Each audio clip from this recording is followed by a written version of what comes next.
जी अस्सलाम वालेकुम जी। Hopefully all of you are fine. Article 54 of the constitution के तहत जो ऑपोजिशन है इसने 8 मार्च 2022 को एक जो है वो रेजोल्यूशन जो है वो जमा कराई स्पीकर नेशनल असम्बली को, जिसमें दो मेन एजेंडाज थे। एक तो कॉलिंग ऑफ द सेशन था और दूसरा वोट ऑफ नो कॉन्फिडेंस का अंदराज था। इन दोनों के तहत जो है वो एक जो है सेशन को कॉल किया गया बाय स्पीकर नेशनल असम्बली। और ये पूरा जो प्रोसीजर होता है, जो हमारा नेशनल असम्बली चलती है, जो हमारा अपोजिशन चलती है, जो हमारी गवर्नमेंट चलती है, ये सारी चलती है लोअर हाउस में।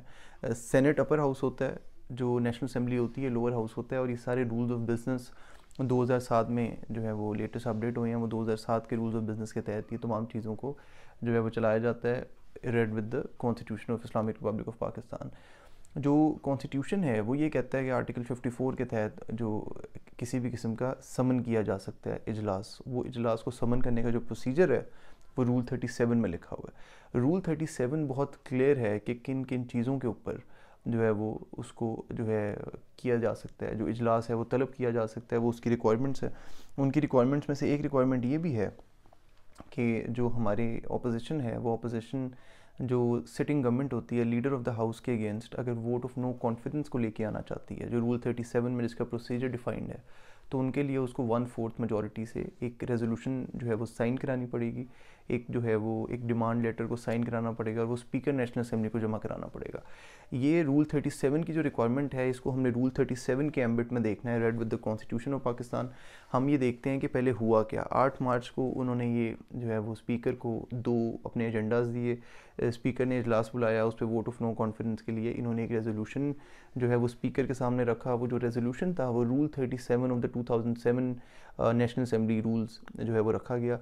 कोई भी जब प्रोसीडिंग्स होती हैं किसी भी डिपार्टमेंट में, वो एक एक्ट होता है, उस एक्ट के बाद एक उसके अंदर एक रूल्स होते हैं जिसमें उसका कंप्लीट प्रोसीजर बताया गया है। इसमें कॉन्स्टिट्यूशन जो है वो प्राइमरी लेजिस्लेशन है, जिसके तहत जो सुप्रीम लेजिस्लेशन है हमारी कंट्री की, इसके तहत जो है वो हमारा नीचे रूल्स आते हैं और उन रूल्स के मुताबिक जो है वो तमाम एक्टिविटी नेशनल असम्बली में रूल्स ऑफ बिजनेस के मुताबिक होती है। और उसमें सारी चीज़ें बड़ी कैटेगोरिकली डिफाइंड हैं कि किन सिचुएशंस में जो है वो हम इजलास को तलब करा सकते हैं और किन जो है वो क्या क्या रिक्वायरमेंट्स हैं वोट ऑफ नो कॉन्फिडेंस के अंदराज के लिए। पहले हम आ जाते हैं अंदराज के लिए क्या रिक्वायरमेंट है। अंदराज के लिए जो रिक्वायरमेंट्स है जो रूल्स में लिखी हुई हैं वो 1/4 ऑफ द मेंबर्स है। और 1/4 ऑफ द मेंबर्स बनते हैं हमारे 342 मेंबर्स में से 68 मेंबर्स बनते हैं। उन्होंने साइन करनी होती है एक जो है वो डिमांड लेटर, आप उसको कह दें, उसको एक रेजोल्यूशन का जो पीस होता है, इनिशियल पीस होता है, वो 68 मेंबर्स ने साइन करके वो स्पीकर नेशनल असम्बली को जमा कराते हैं। तो फिर वो कंसिडर होती है for vote of no confidence. ये जो है हमारी जो अभी का पॉलिटिकल सिनेरियो है, इसमें 68 मेंबर्स के साइन नहीं थे, वो पूरी स्ट्रेंथ कंप्लीट नहीं थी उस साइंस के। उन साइन और वो जो तमाम साइंस हैं वो 68 मेंबर से थोड़े से ज़्यादा थे। लेकिन जो वोट ऑफ नो कॉन्फिडेंस को जमा कराने की रिक्वायरमेंट है वो 68 मेंबर्स है। लेकिन जो वोट ऑफ नो कॉन्फिडेंस के पास होने की रिक्वायरमेंट है, जो लेटर स्टेज है, जो आज का दिन जो आज हमने देखा, जो 2 अप्रैल को 2022 जो हमने आज देखा, वो जो सिचुएशन है 3 अप्रैल वाली, वो आती है फाइनल स्टेज पे जब वोट ऑफ नो कॉन्फिडेंस की एक्सेप्टेंस या रिजेक्शन की बात आती है। तो उसके लिए जो रिक्वायरमेंट है वो मेजॉरिटी, वो सिंपल मेजॉरिटी है। वो सिंपल मेजॉरिटी जो है वो हमारी स्ट्रेंथ के हिसाब से बनती है 172। मतलब अपोजिशन को 172 मेंबर नेशनल असम्बली में चाहिए थे, टोटल 342 मेंबर्स में से जो सिटिंग गवर्नमेंट है इनको डिपोज करने के लिए। और गवर्नमेंट का मतलब है कि प्राइम मिनिस्टर को जब आउस्ट करते हैं तो ऑटोमेटिकली पूरी कैबिनेट आउस्ट करती है, क्योंकि अंडर द कॉन्स्टिट्यूशन जो तमाम मिनिस्टर्स होते हैं और जो तमाम कैबिनेट होती है, this is an extension of the entire of the powers of the prime minister, extension of the prime minister's office. तो जो प्राइम मिनिस्टर ऑफिस की एक्सटेंशन है, जाहिर है जब बेसिक चीज़ चली जाती है तो जो एक्सटेंशन है वो भी ऑटोमेटिकली चली जाएगी। तो वो तमाम चीज़ें जो है वो automatically vote of no confidence के साथ अटैच्ड हैं। एनीवेज, हमने ये देखना है कि मैं रूल 37 क्या कहता है। रूल 37 में जो एक प्रोसेस दिया गया है, जो मिनिमम रिक्वायरमेंट है, वो इतने मेंबर्स के साइन हुए और ये रेजोल्यूशन जमा हो गई।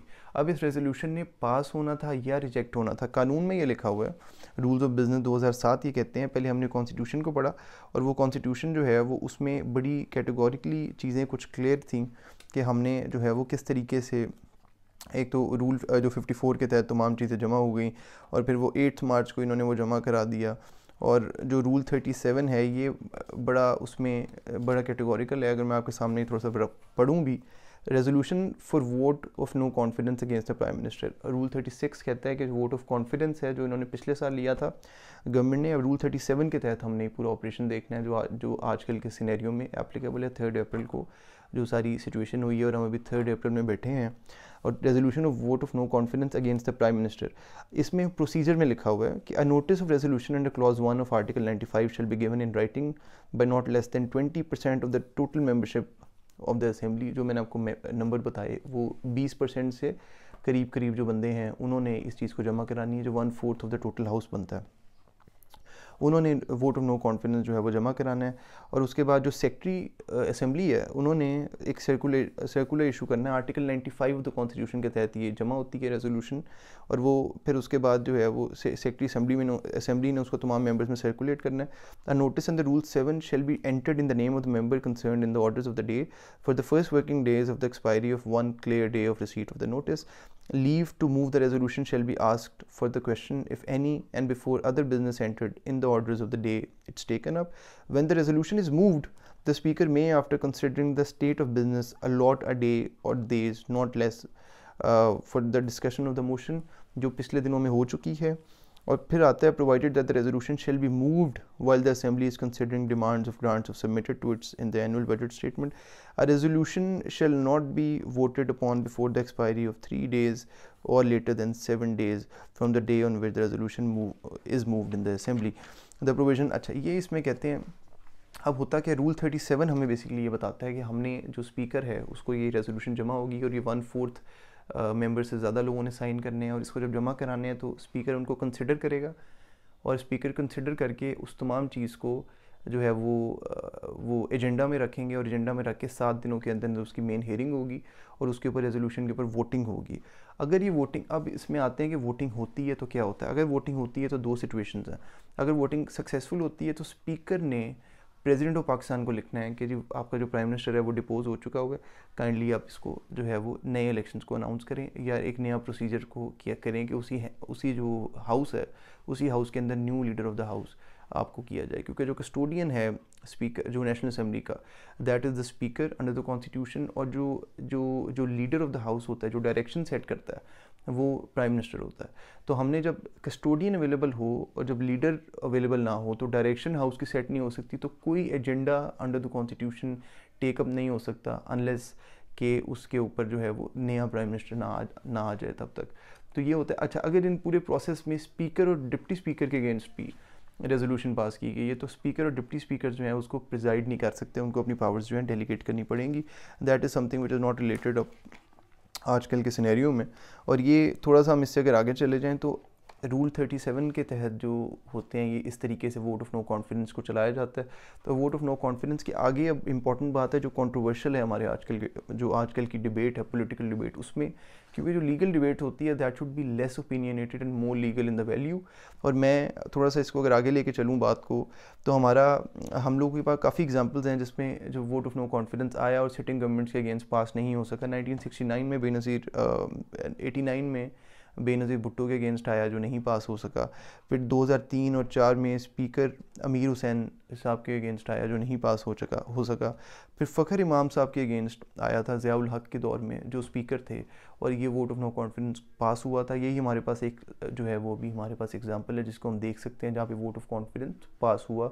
उसके अलावा किसी प्राइम मिनिस्टर के अगेंस्ट पास नहीं हो सका क्योंकि असेंबलीज़ को डिज़ोल्व कर दिया जाता है और 161 की पावर्स को यूज़ किया जाता है। मैं थोड़ा सा इसको आगे लेके चलता हूँ हम सबकी क्लैरिटी के लिए कि होता ये है कि अभी जो मामला हुआ उसमें ये हुआ कि हमारा जो डिबेट है वो ये है कि जो स्पीकर हैं स्पीकर ने ख़त्म कर दी तमाम चीज़ें, और स्पीकर ने ये कह दिया कि जी हम लोगों ने जो अभी का सिनेरियो है उसमें ये हुआ कि हमारे अब जब वोट ऑफ नो कॉन्फिडेंस को रखा जाता है वोटिंग के लिए तो उसका प्रोसीजर रूल में बताया गया है और सब रूल्स में बताया गया है कि आपने जो मेंबर्स हैं वो खड़े होंगे एक जगह से डोर से एग्ज़िट करेंगे, और जो सपोर्ट में हैं वो डिफरेंट डोर से एग्ज़िट करते हैं, जो उसके फेवर में हैं वो जो उसके अगेंस्ट हैं वो जो नए वाला डोर है उसमें से एग्ज़िट करते हैं। उनकी काउंटिंग होती है और उस काउंटिंग के ऊपर डिसाइड हो जाता है कि वोट ऑफ कॉन्फिडेंस पास हुआ कि नहीं हुआ। आज 3 अप्रैल को इसकी काउंटिंग थी संडे के दिन, और ये फाइनल जो है वो इसके ऊपर वोटिंग के लिए रखा गया था। लेकिन स्पीकर नेशनल असेंबली ने इनको उसको रिजेक्ट कर दिया रेजोल्यूशन को, और असेंबलीज़ को जो है वो एडजर्न कर दिया और प्रेसिडेंट ऑफ पाकिस्तान को लिख दिया गया। यहाँ पे हमारी मेन डिबेट शुरू होती है। मेन डिबेट इसमें क्या है कि क्या स्पीकर के पास ये पावर थी कि वो रेजोल्यूशन को इस स्टेज पे आके पास कर दे और स्टेज पे आके रिजेक्ट कर दे और वोटिंग से रोक दे पार्लियामेंट को। पहला क्वेश्चन ये है। और दूसरा क्वेश्चन ये है कि अगर वो पावर थी तो उस पावर का प्रोसीजर क्या था और वो पावर कहाँ पे डिफाइंड है।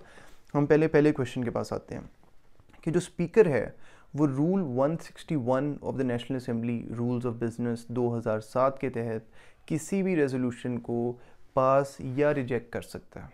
अब मैं इस रूल को थोड़ा सा पढ़ लूँ तो the speaker shall decide whether resolution और part thereof is not admissible under these rules and may disallow any resolution or part thereof where in his opinion it is an abuse of the right of moving of a resolution or is calculated to obstruct or prejudicially affect the procedure of the assembly or is in the contravention of any of these rules।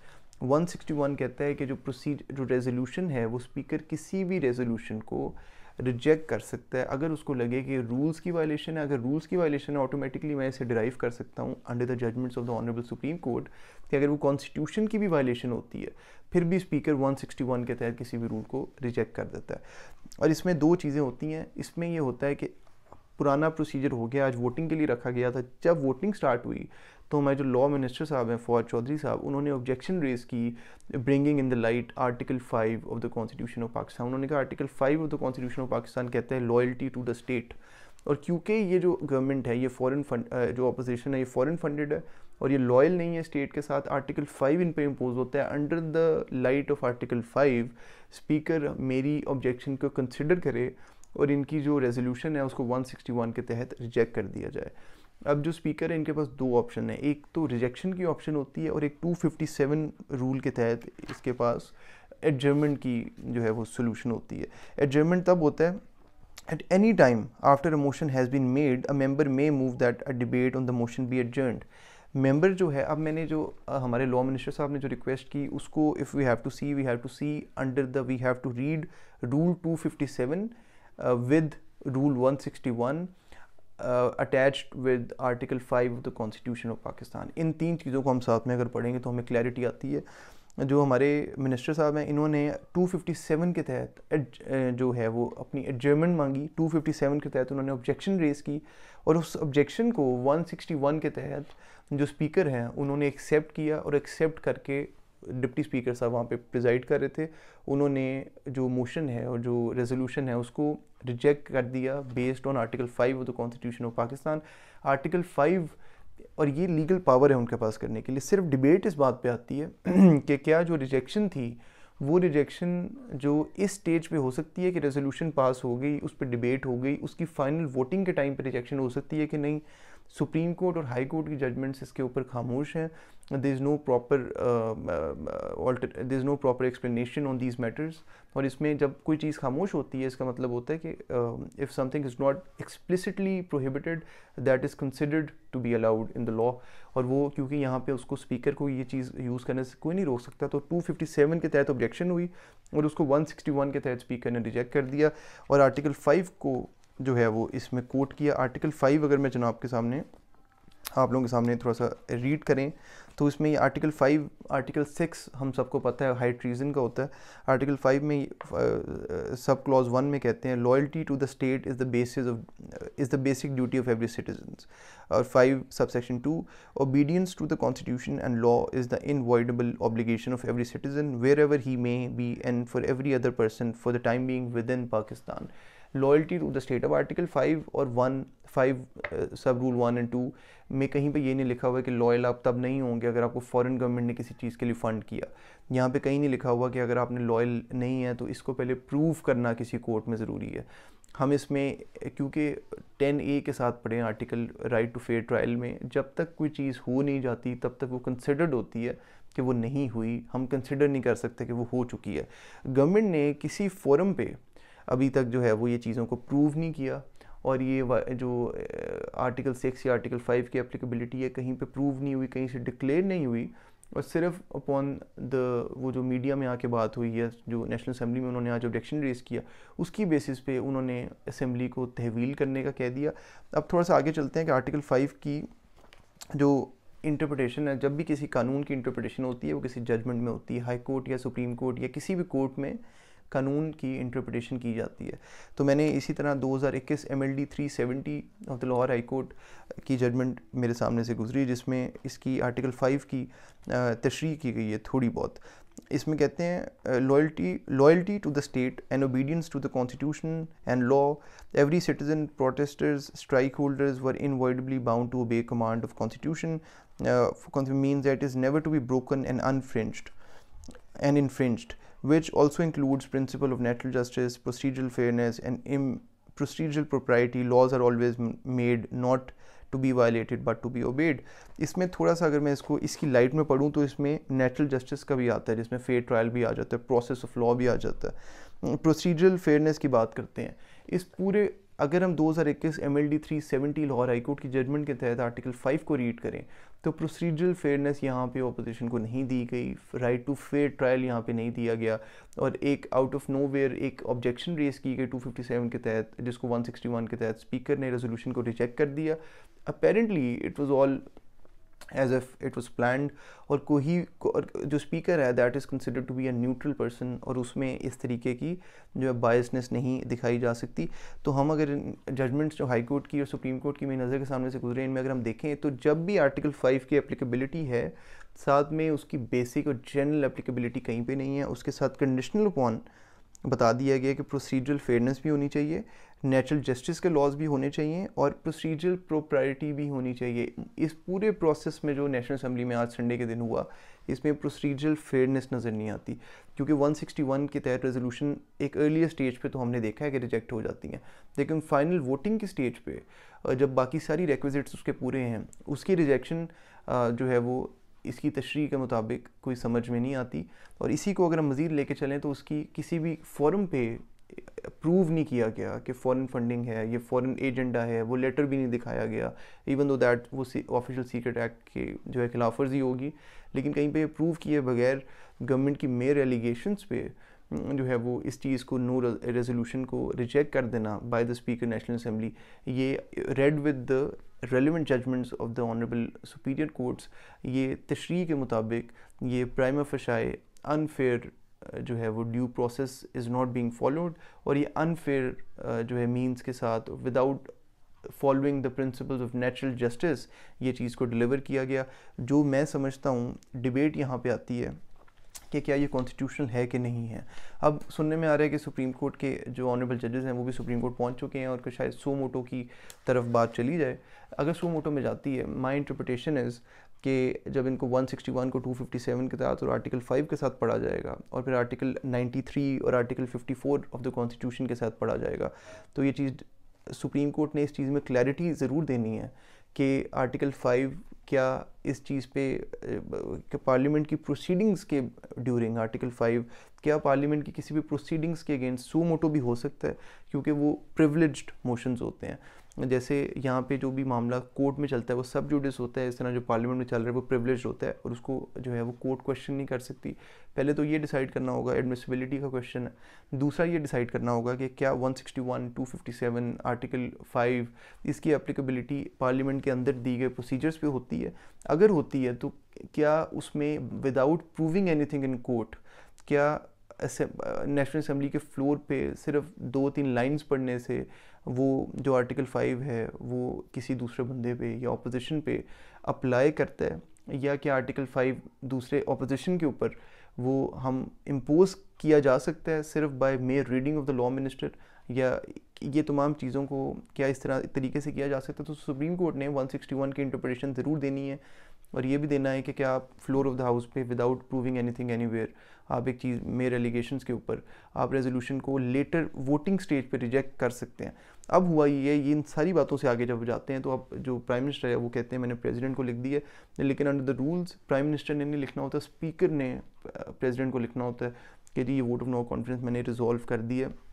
Prime minister जो कहना चाह रहे हैं वो ये कहना चाह रहे हैं कि जी मैंने स्पीकर को लिख दिया कि नए इलेक्शंस कराएं। उसके लिए असेंबलीज़ को डिज़ोल्व करना है। उन्होंने वो नोटिफिकेशन पता नहीं कैसे की है, वो डिज़ोल्व अगर हो गई हैं तो क्योंकि जब तक डिज़ोल्व होती हैं नई असेंबलीज़ नहीं बन जाती, ऑपरेशन जो है मुल्क का सस्पेंड हो चुका होता है या आपकी जो कानून की लेजिस्लेशन है वो रुक जाती है। तो जो स्पीकर हैं, जो प्रेसिडेंट ऑफ पाकिस्तान है, वो इसकी इलेक्शंस की डेट अनाउंस करेंगे और फिर नए इलेक्शंस हो जाएंगे उस हिसाब से। सुप्रीम कोर्ट को मैं इस पूरे मामले में उस तरह से I believe that would this honourable supreme court is not going to play a very effective role, क्योंकि ना इतना टाइम है और कुछ चीज़ें ऐसी हैं जो पार्लियामेंट या लेजिस्लेटिव साइड पे ही होनी चाहिए और वो वहीं पे होती हुई हमने देखी हैं पहले भी। और ये वोट ऑफ नो कॉन्फिडेंस के अगेंस्ट सुप्रीम कोर्ट ने कभी भी बार्जन नहीं किया। पुरानी मैंने आपको 4-5 एग्जांपल्स दी, तो सुप्रीम कोर्ट भी देखेगा। और फिर प्रेसिडेंट को जो प्राइम मिनिस्टर ने लिखा है वो अब आई डोंट नो किस नौयत में लिखा है, वो लिखा है अगर नए इलेक्शंस कराने के लिए, असेंबलीज डिसॉल्व कराने के लिए, तो न्यू इलेक्शंस होंगे और अर्ली इलेक्शंस हम होते हुए देखते हैं। आई होप ये लीगल पॉइंट ऑफ व्यू से, क्योंकि मैं टीवी में देखता आ रहा हूँ कि ओपिनियनेटेड बातें हैं, एंकर साहिबान हमारे लीगल एक्सपर्ट्स नहीं होते और वो अपने ओपिनियंस के ऊपर चीज़ देख रहे हैं कि लीगल है कि नहीं है। वो ना आर्टिकल्स ना रूल्स, किसी के मुताबिक हम बात नहीं करते। तो हमें अगर हम लॉ को पढ़ें, रूल्स को पढ़ें, जजमेंट्स को पढ़ें, वो तमाम चीज़ें एक दूसरे की तशरीह करती हैं। उस तशरीह के मुताबिक हमने देखना है कि क्या ये चीज़ है। मैं समझता हूँ कि क्योंकि कानून बहुत सी जगहों पर खामोश है, इस पर ग्रे एरिया है, तो ये जो चीज़ें हुई हैं ये लीगल हैं लेकिन ये इम्प्रॉपर हैं, नेचुरल जस्टिस के अगेंस्ट हैं, कन्वेंशंस के अगेंस्ट हैं। Let's see how supreme court barges in and how this entire matter unfolds. Thank you.